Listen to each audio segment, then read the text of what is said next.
Kana limitina fibse fatina base Chubu konduma anabise kena Nagaa Waaqayyoo isiniif haa ta'u akkam jirtu hordoftoota keenya obboleessa keessan Eliyaas Gabulaati. Kun sagantaa birmadummaa YouTube'dhaan kan isiniif darbu Eliyaas Gabulaa Official Channel kan jedhu YouTube'ii kanaan yoo seentan argachuu kan dandeessan roobii galgala yeroo hundumaa sa'aatii 3 walakkaa irratti viidiyoon haaraan barumsaan kan isiniif laxxafamu. Egaa har'a gooftaan nu gargaaree jennaan episoodii salgaffaa yookaan kutaa salgaffaa walii wajjiniin itti fufna. Har'a maqaan Waaqayyoo kan eebbifame haa ta'u gooftaan har'allee kun yeroo nuuf kennennaan deebinee wal agarreerra. Egaa sagantaa kanarratti barumsa duwwaa miti gara fuulduraatti panel discussionii akkasumas faarfannaan garagaraa interviewun garagaraa gara fuulduraatti guddataa deema sagantaan kun.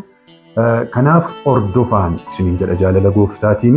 Egaa sagantaan keenya har'aa barumsi keenya irraa itti fufaa. Ani obboleessa keessan faarfataa Eliyaas Gabulaa akkasumas kaameraanaaf qabatee kan jiru obboleessa koo Sooressaa Gitaachoo wajjin hin taane isinii waliin hin turra. Amma xumuraatti wajjin hin turaa isiniin jenna. Sagantaan kun kan keessan sagantaan birmadummaa hordofaa soora lubbuu keessanii kan isinitti argattan sagalee Waaqayyoo qulqulluu kan ta'e kan irratti walii wajjin barannudha ta'a waan ta'eef jalqabaa kaaftanii amma xumuraatti eessallee hin deeminaan wajjin hin turaa isiniin jecha. Egaa barumsa keenya itti fufna. Waaqayyo gooftaan guddisee isin eebbisu akkasumas obboleessa koo Yoonaas Gitaachoo gooftaan guddisee isa eebbisu giraafiksii isaa amallee torbaniin kan hojjetaa jiru obboleessa koo Waaqayyo gooftaan guddisee isa eebbisu burqaa giraafiks kan jedhudha. Namoonni obboleessa kanatti fayyadamtanii isas gargaaraa akkasumas ofii keessanis hojii qulqulluu akka hojjettan asumaananii dhaamsa isinii dhaama. Waaqayyo gooftaan isin eebbisu lafa isin jirtanitti. Egaa sagantaa keenya guyyaa har'aa utuu hin jalqabiin dura walii wajjiniin sakandii gabaabduu ishee walii wajjin Waaqayyoon kadhanneetu itti fufna. Haa kadhannu bakka jirtan haala jirtan hundumaa keessatti kan jirtan hundi keessan mee hin kadhanna. Waaqayyoon gooftaa galanni ulfinni siif haa ta'u. Yeroo kana situ nuuf laate maqaan kee haa eebbifamu. Sagantaa kana biyya garagaraa haala garagaraa keessa ta'anii kan hordofan maqaa Kiristoos Yesuusiin barumsa kanaan jireenyi isaanii haa geeddaramu, tarkaanfii isaanii haa dabalu. Sagaleen kee waa malee maqaa Yesuus Kiristoosiin haala isaan jiran keessaa qabee isaan baasu. Hamaan isa kanaan morma maqaa Kiristoos Yesuusiin kan qabame haa ta'u. Yaa Waaqayyo jalqabaaf xumura nuuf ta'i. Maqaa Kiristoos Yesuusiin si kadhanneerra. Ameen. Tole. Egaa Waaqayyo namoonni itti dubbatu akkamiin beekna kan jedhu irratti jalqabnee dhimma raajota sobduu barsiisota sobduu kana walii wajjiniin ilaaluu jalqabneerra. Keessumaa miidhaa isaan godhan qabxii 5 walii wajjin ilaalleerra. Kanaan dura har'a immoo gooftaan keenya Yesuus Kiristoos waa'ee raajota sobduu waatee tokko dubbateera. Isa walii wajjin ilaalle. Raajota sobduu gooftaan keenya Yesuus Kiristoos yeeyyota jedha. Yeeyyota jedha. Maaliif yeeyyota isaaniin jedhu? Kan inni jedhu har'a mata dureedhuma isaa raajota sobduu maaliif gooftaan keenya Yesuus Kiristoos raajota sobduu yeeyyiidha jedha. Dhimma kanaa walii wajjiniin sagantaa tokko har'a walii wajjiniin isa kana walii wajjiniin ilaalla. Sagantaa isa dura torbanitti aanus akkasuma dhimma kana irratti walii wajjiniin ilaalla. Raajota sobduudhaanii gooftaan keenya Yesuus Kiristoos yeeyyii maaliif jedhe? Maaliif jedhe yeeyyii?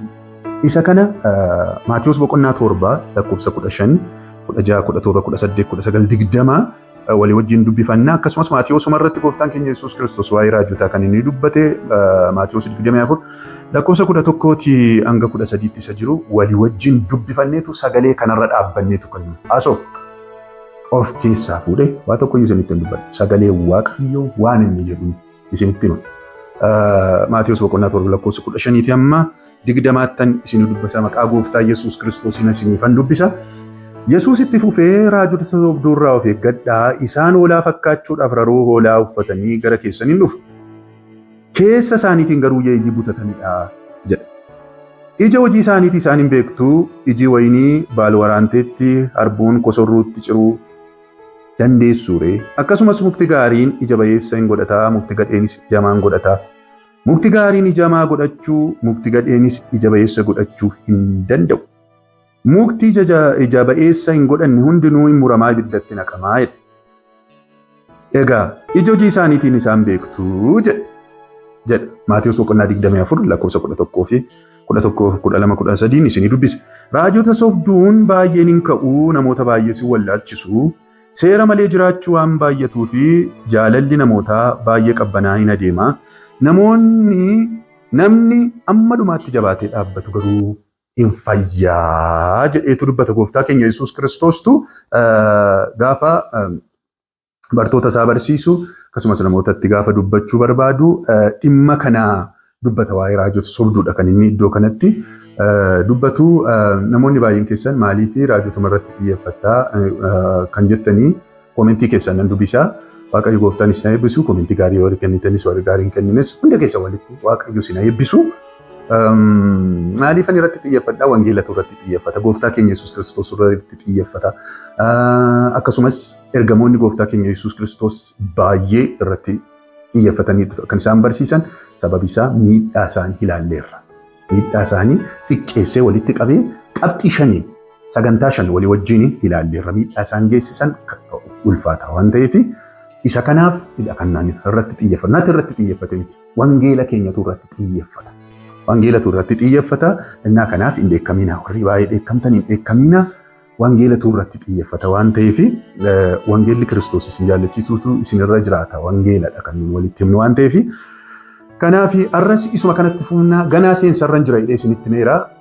Amaloota isaanii, amaloota warra sobdootaa ganaa yoo waggaa tokko walii wajjin hin barannee waggaa tokko oliyyuudha jedhee yaada. Sagantaa akka kanaatiin daqiiqaa 20 kanaanii torbanitti waggaa nuun hin ga'u ganaa walii wajjin ilaalla. Kanaaf warri dheekkamtan hin dheekkamina. Wangeelumatu irratti xiyyeeffata waan ta'eef of ilaalaa ofii keessanii. Isarra qalbii diddiirrachuu keenyatu baay'ee gaarii. Wangeela mormuurraa wangeela Kiristoosiif jiraachuutu bu'aa qaba waan ta'eef gooftaan guddisee isin eebbisu. Egaa gooftaan keenya Yesuus Kiristoos raajota sobduutiin akkuma nama isiniif dubbisee raajota sobduu yeeyyiittidha kan inni fakkeessu. Yeeyyii isaan yeeyyiidha. Isaan yeeyyiidha. Gooftaan keenya Yesuus Kiristoos raajota sobduudhaa yeeyyiidha jedha. Kiristiyaanota yookaan immoo raajota warra sirriidhaan immoo hoolaatti fakkeessa gooftaan keenya Yesuus Kiristoos. Hoolaatti isaan fakkeessa. Isaan kana immoo yeeyyiitti isaan fakkeessa. Jara kanarraa of eeggadhaa jedha. Wallaalchifatummoodha, wallaalchisoodha.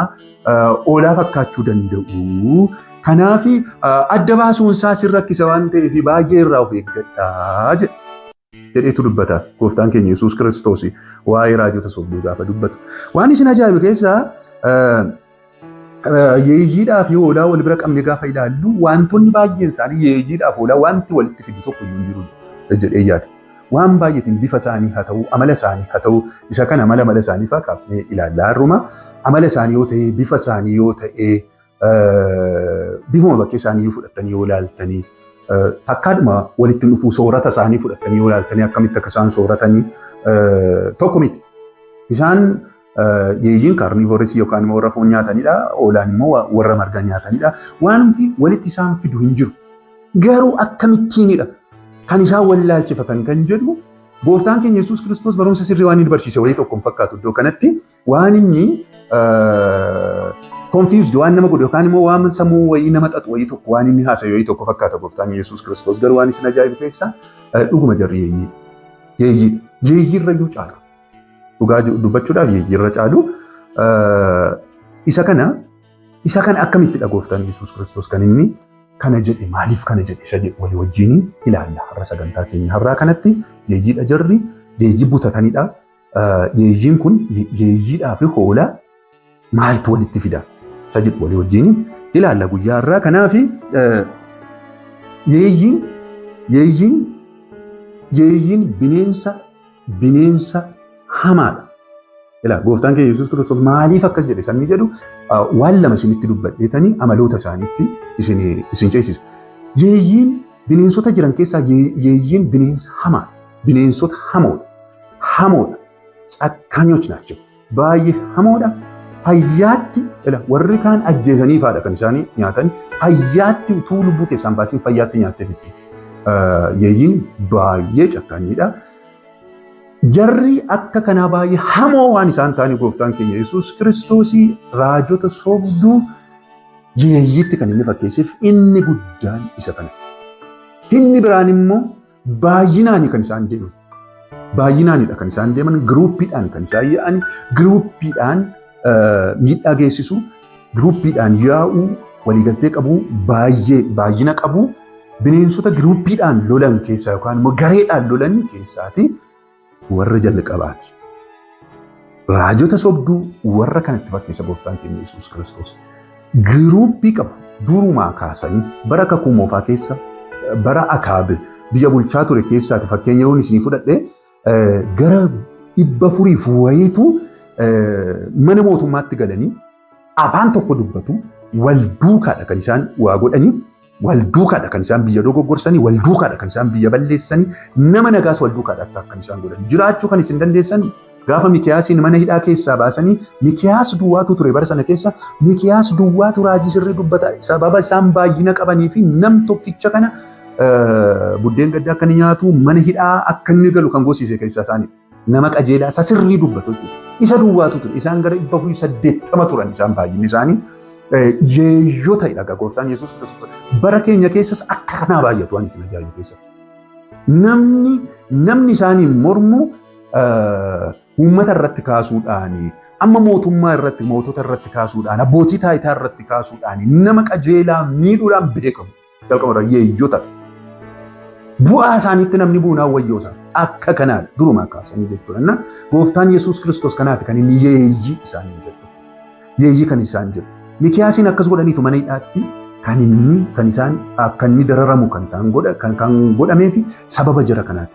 Afaan tokko dubbatu wal duuka gaafa isaan gara Edoom dhaqanii loluudhaaf gaafa isaan loluudhaaf ka'anii Yoosaafiixi wajjiniin Akaab walii galee mootii Yihuudaa wajjiniin walii galee gaafa inni lola deemuuf ka'u Yoosaafiix nama Waaqayyo waan ta'eef 430 kun hundi isaanii raajii tokko yoo dubbataniyyuu Yoosaafiixi garaasa guddatu. Nama Waaqayyo waan tureef 480 kan ta'an kun yeroo isaan afaan tokkoon dhaxxanii hin mo'attu, hin finciltu, hin galagalchitu akkuma bara kanaa jechuudha. Deemiyaa kaabilaa atimeen injifatta jedhanii mataa isaaniitti faa gaanfa godhatanii faa fakkeenya godhatanii akkasitti injifattee galagalchita jedhan akkuma bara kanaa hin galagalchita otoo galagalchanii fixanii. Akkuma kana bara sana akkas jedhu turan Yoosaafiix garuu nama Waaqayyo waan tureef hindi fudhachuu didi keessa isaa fudhachuu didi maaloo namooti tokko hin jiru inni immoo waa'ee koo gaariin dubbatu malee Akaab mana hidhaa jiran gaafa jara bira dhaqan gaafa jara waamuu warri dhaqan raajota sobduu kana isa waamuu warri dhaqan afaan tokkoon wajjin hin dubbadhu nuun tokkuma dubbanne ati saddeet dubbatinedha akka bara kana yoo nuun against kan ta'e sagalee Waaqayyo isa Waaqayyo jedhe gaafa nuun isinitti akkasii nama duula duultan jechuudha baay'een keessan hin jiru xinnoodha warri amma duula duultan jechuudha. Duula duultu paasteroota irratti wangeelaawota warra sirrii irratti duultu jaratu isin duulchisa gowwootadha isin dhugaan isiniin jedha sagalee Waaqayyo irratti duultanii hin baddu malee hin jiraattan. Jarri 480 kun hundi ishee xaragamtee lafarraa dhumte dhugaan isiniin jedha. Guyyaatu hin geenye maleedha ilaa ija gaarii warri hin godhanne ibiddatti naqamoodha warri ija gaarii hin godhannedha isaan. Raajonni sobdochuun yeroodhaaf babbareedu malee abidda dhumu isaanii isa kana tufuneetu ilaalla. Kanaaf jarri kun giruuppiidhaan waan isaan giruuppiidhaan lolaniif waan isaan giruuppiidhaan nama miidhaniif baay'ee tokkummaa qabu waan isin ajaa'ibu keessan warri wangeela Kiristoos dhugaatti dubbannullee amma isaanii tokkummaa hin qabu. Tokkummaa isaanii irraa barataniyyuu gaariidha diyyaadha takka ammeenyaa fi baay'ee balleessaadhaa fi tokkummaa qabu waan ta'eef nulleetu tokkummaa akka isaanii qabaanne baay'ee gaariidha. Kanaaf giruuppiidhaan lolu waan ta'eef gooftaan Yesuus Kiristoos yeeyyii giruuppiidhaan attaak godhu yookaan immoo gafarsaa ta'uu maalaa ta'uu nyaatu waan ta'eef cakkaanyotadha inni jalqaba dura inni lammaffamu giruuppiidhaan kan isaan lolan kanaaf yeeyyota ittiin jedha gooftaan keenya Yesuus Kiristoos. Innaa yeeyyii foolaanoo waliin fakkaatanii akkamiin nama dogoggorsu namni maaliif dogoggora erga yeeyyiidha ta'e oolaaf yeeyyii maaltu walitti fidaa jedhu kanaa fi gooftaan keenya Yesuus Kiristoos jarri kun yeeyyii ta'aniitu jirani. Cakkaanyota ta'aniitu jirani yookaan immoo hamoota ta'aniitu jirani giruuppiidhaan attaakutuma nama godhanii jechuudha. Giruuppii ijaarratu isiniin jedheera kanaan dura. Attaak gochuutu danda'an. Yeeyyii ta'aniitu jirani waan isin ajaa'ibu keessaa wayyaa hoolaa uffatanii amala fakkeessuudhaan baay'ee beekamu. Waan isin ajaa'ibu keessaa soba kana dhugaa fakkeessu utuu yeeyyii ta'anii jiranii hoolaa fakkeessuudhaan diraamaa hojjechuudhaan baay'ee beekamudha waan ta'eefidha. Gooftaan keenya Yesuus Kiristoos kan inni akkas isaanii jedhu. Diraamaa hojjechuudhaan baay'ee beekamu. Fakkeessuudhaan baay'ee beekamu. Nama waaqayyoof fakkeessuudhaaf warra namoota sirrii caalaa amala gaarii warra qaban warra jira miti warra humble ta'anuuf godhu bakka baay'ee danda'u. Fakkeessuu waan danda'aniif kanaaf gooftaan keenya Yesuus Kiristoos isaaniin takkaatti baruu hin dandeessan turtanii bultii keessa ija isaatiin argitu malee. Iji isaa hin tuttura malee. Waan isaan facaasan kun bakkeetti ba'a. Yeeyyummaan isaanii bakkeetti tuuba argaa jirra ammayyuu warra itti mul'ate warra iji isaanii jaame waan goonuu hin qabnu malee bakkeetti ba'eetu mul'ata jechuudha. Kanaaf jarri kun fakkeessuu diraamaa hojjechuudhaan kan isaan beekamanii.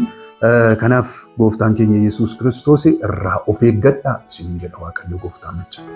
Gooftaan Yesuus Kiristoos jara kanarraa of eeggadhaa erga inni jedhee erga Yesuus Kiristoos kana jedhe ani immoo of hin eeggatinaan isin jedhamu dhimma jara kanaa labuun akkamitti dhiifna dhimma jara kanaa akkamitti isinitti himuun akkamitti dhiifamu wangeelli Kiristoos irraati kan isin kaasan yoo isaani wangeela isinitti himnee duwwaa yoo wangeela gara biraa isinii galeera miti gara biraa waa'ee dhimma kanaa hin ilaallanne gara biraadhuma yoon isinitti mee dhiise isaan kunoo dhufanii isin keessaa funaannatu isaan kunoo fuudhanii si waliin isin geessu waa'ee jara kanaa isin hin barsiifne taanaan wangeela keenya akkamiini wangeelumti kun yoo akkamitti isinitti himamuu danda'a. Kana beekuutu isinirra jiraata. Dhimma namaa haasaa hin jiru. Dhimma wangeelli jedhu isinitti himaa jirra malee. Raajonni sobduun kun faca'anii jiru jedhe Yohaannis. Gooftaan keenya Yesuus Kiristoosis hin kawweedha kunoo kaaniiru. Utuun ka'iin dura isin barsiisuun nurra ture kunoo kaaniiru. Kaa'anii biyya guutaniiru. Baay'inni isaanii lakkoofsa hin qabu. Kanaaf sabi Waaqayyoo kanarraa of eeggachuutu isinirra jiraata. Jarri yeeyyummaa isaanii namni yoo beeke irraa baqata waan ta'eef isaan dhiisee sokka waan ta'eef yeeyyummaa isaanii kana dhoksanii oolaa fakkaatu. Fakkaatti dhumti isaanii waan isin ajaa'ibu keessaa oolaa fi yeeyyuu waliin fakkaatan. Yeeyyiin saree fakkaata. Oolaan immoo oolaan qotte duudaadha marga nyaata. Oolaan yeeyyiin immoo waan isin ajaa'ibu keessaa yeeyyiin bifa sareedha kan isheen qabdu. Yeeyyiin oolaan immoo sareen fakkaata. Warruma kanatti warruma saree fakkaatu kanatu jala gooftaan Yesuus Kiristoos oolaa of fakkeessee lafa kaa'a. Yeroo oolaa uffatanii bara keenya keessatti akkasuma. Nu fakkaatti Kiristoos qabna. Hoolichatti nuu qalameedha sagaleen Waaqayyoo gaafa gooftaa Yesuus Kiristoosiin kaasu akka jechuun nuun Yesuus Kiristoos hoolaa ta'e dhufe. Yeroo qalamullee hin dubbanne akka oolaatti dabarsee of kenne hin dubbanne oolaatti fakkeessu gooftaa Yesuus Kiristoos ofiisaa gaafa fakkeessu nuunis oolaa nuun jedha. Nu Kiristoosiin fakkaata. Kiristoosiin fakkaachuudhaaf yaalu jarri kunis waan isin ajaa'ibu keessaa Kiristoosiin fakkaachuudhaaf ergamaa fakkaatu jedha sagaleen Waaqayyoo ergamaa of fakkeessuu danda'u. Ergama of fakkeessuu amma danda'anitti seexanni amala kanaa qabu of fakkeessuu danda'a. Kanaaf sabi Waaqayyoo beekuutu isinirra jiraata. Beekuutu isinirra jiraata. Waa wayii tokko raajii tokko daftanii amanuun isinirra hin jiraatu. Sababi isaa maaliif? Hoolaa fakkaachuu danda'u waan ta'eef. Yeeyyiidhuma kanatu hoolaa fakkaachuu danda'a waan ta'eef. Sagaleedhuma isaaniitiin hoolaan hin marrata isheen sun immoo yuufti. Yeeyyiin sagaleen isaaniillee tokko miti. Sagalee mayyuusu kana sagalee hoolaatti akkuma hoolaatti baay'ee marrachuu danda'a jechuudha. Waan isin ajaa'ibu keessa. Yeroodhuma isaan indaam sagalee isaanii nama qajeelaaf nama Waaqayyoo akkam jirtu fayyaa keetii nagaadha akka isaanitti galanni Waaqayyoo fatu gaafa isaan jedhani gaafa asaanii sagalee isaanii nama Waaqayyoo fakkeessuudhaaf waan isaan hin godhu. Andaam yeroo tokko baay'isanii lallaban malee danda'anii qajeelummaa kana lallabuufaa yaalu, dubbachuufaa yaalu itti fakkeessu jechuudha. Itti fakkeessu qajeelota miti, qajeelummaan jaallatanii, jallina jaallatu, hammeenya jaallatu, garuu hammeenya godhiinaa jechuu barbaadu. Itti fakkeessu, itti fakkeessu. Sooranni isaanii tokko miti isin jedheera. Sooranni isaanii tokko miti. Sooranni isaanii tokko miti. Foon nyaatte oolaan yeeyyiin foon nyaatti oolaan marga nyaata. Sooratumsi isaanii tokko miti. Isaanuma kanattu jechuudhaan suma foon nyaatu kanatu marga dheeduu danda'a jechuudha. Yeeyyiitu oola fakkaata. Sababi isaa maaliif? Sababi isaa maaliif? Yeeyyummaa isaanii beekti taanaan oolaan hin baqatti. Nus hin baqanna, sabi Waaqayyoon baqachuu hin baqata waan ta'eef dirqama isaanii nu gidduu dhufanii taa'u. Nu fakkaatu. Kiristiyaanota fakkaachuu yaalu. Raajota warra sirrii wajjin hin daamu isaan caalaa fakkaatanii ergamaa ifaa amma fakkaatanittidha. Sagaleen Waaqayyoo amma kanaatti of fakkeessuu danda'u jarri kun. Sababa kanaadha gooftaan Yesuus Kiristoos jara kanarraa of eeggadhaa kan inni jedhu. Utuu yeeyyummaa isaaniitiin jiru ta'eeti of eeggachuu badaamuma kanaatti bakka irraa baqanna badaadhuma amma kanaatti nu rakkisu. Hin fakkeessu jedha Maatewos 24 irratti akkan sila isinii dubbise. Hin fakkeessu waan ta'eef nuun sagalee Waaqayyootu nutti mi'aa. Nuun sagalee Waaqayyooti. Nuun isa Waaqarraati kan nutti tolu. Isaanitti wanti Waaqarraaf waa'een sagaleen Waaqayyoo isaanitti hin tolu. Seerri Waaqayyoo isaanitti hin mi'aawu. Isaanitti kan isaanitti mi'aawu waan foon isaaniitti tolu. Waan foon isaanii kan waan foon guyyaa boorii tortoree badu kan isaan bitamoodha fooniif. Garaa isaaniitiif bitamoodha. Waa argatanii jennaa waan garaa isaaniitiif ta'u argatanii jennaa biyyi nagaadha jedhanii raaju isaanii. Akka jedha Mikiyaas gaafa dubbatu boqonnaa 3 irratti kanaan dura isinitti dubbadheera. Jarri kun takkaadhuma nu wajjin tokko ta'uu hin danda'an jedhee isinitti dubbadheera. Tokko ta'uu hin danda'an. Garuu nu wajjin tokkummaa waan uuman fakkaatu, kiristiyaanota fakkaatu. Kan amma balaan guddaan wangeela kana dubbisuu yaalu, barsiisuu yaalu garuu isa sirrii takka danda'anii isa sirrii lallabuu hin danda'an. Karaa sirriirra nu buusuu hin danda'an. Nu nyaatu roon. Inni galee hoolaa ishee nyaattutu hoolaa fakkaachuu barbaada jechuudha mala. Nu nyaatu. Isaan yeeyyii butachuudhaaf ka'edha gooftaan Yesuus Kiristoos gaafa dubbatu. Jarri kun hamoodha. Jarri kun giruuppiidhaan attaa godhu baay'ina qabu. Baay'ina isaanii kanaan immoo waa tokkodha kan isaan hojjetan. Waa tokko dubbatu wal deeggaru sirriidha kan yaaddu. Namoonni sirrii ta'an xiqqoodha waan ta'eef yeroo tokko innumti sirrii karaa sirriirra jiru iyyuu karaarraan kaadhee laata jedhee amma inni bita isa galutti jarri kun baay'ina qabu. Baay'ina qabu wal deeggaru. Kanaaf sabni Waaqayyoo isa kana beekee irraa of eeggachuutu irra jiraata. Sagalee Waaqayyoo keessatti of eeguutu irra jiraata.